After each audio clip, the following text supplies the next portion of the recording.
जोड़े जोड़े कावर किन के बाजार से लिया हो पिया।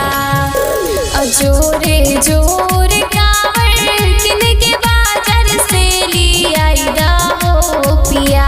ए पिया हो संग में अपना बाबा नगरिया घुमाई दा हो पिया। ए पिया हो संग में अपना बाबा नगरिया घुमाई दा हो पिया। जोड़े जोड़े कावर किन के बाजार से लियाइबो हे धानी। जोड़े जोड़े कावर किन के बाजार से लियाइबो हे धानी। हे धानी हे संग में अपना बाबा नगरिया घुमइबो हे धानी।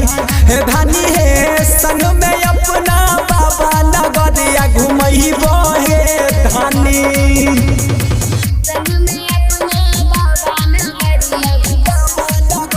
Shivali recording studio Khagaria. बोलो बोलो देवघर वाले बाबा की।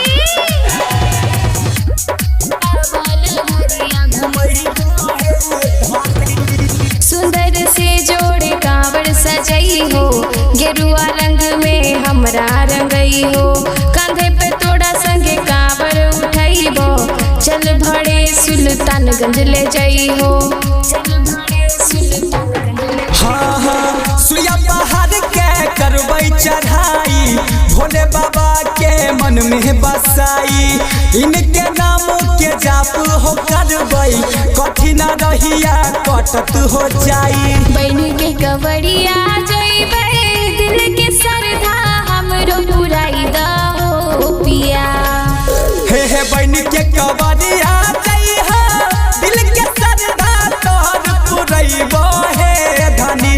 हे धानी हे संग में अपना बाबा नगरिया घुमइबो हे धानी। ए पिया हो संग में अपना बैजू नगरिया घुमाई दा हो पिया। घुमाई दा हो पिया।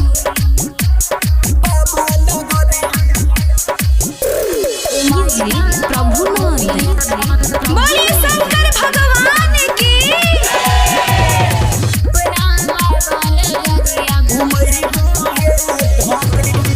हर साल सावन में चढ़ते सोमारी बाबा नगरिया हे फिर लागे भारी। दुख मिटाई दे तो बाबा भोले दानी जाए के जल्दी से कर ले तैयारी। बाबा पे जाके देबै जल चढ़ाई भोले भंडारी के हम लेबै मनाई। ए पिया बाबा से हम करबै अरजिया बिगड़ल काम देते हो बनाई। कहे छो साक्षी लालो हमरा दर्शन दी हो कराई हो पिया। हे कहे छो साक्षी लालो तोरा दर्शन देबो कराई हे धानी। हे धानी हे संग में अपना बाबा नगरिया घुमइबो हे धानी। ए पिया हो संग में अपना बाबा नगरिया घुमाई दा हो पिया। ए पिया हो संग में अपना बाबा नगरिया घुमाई दा हो पिया। Shivali recording studio Khagaria.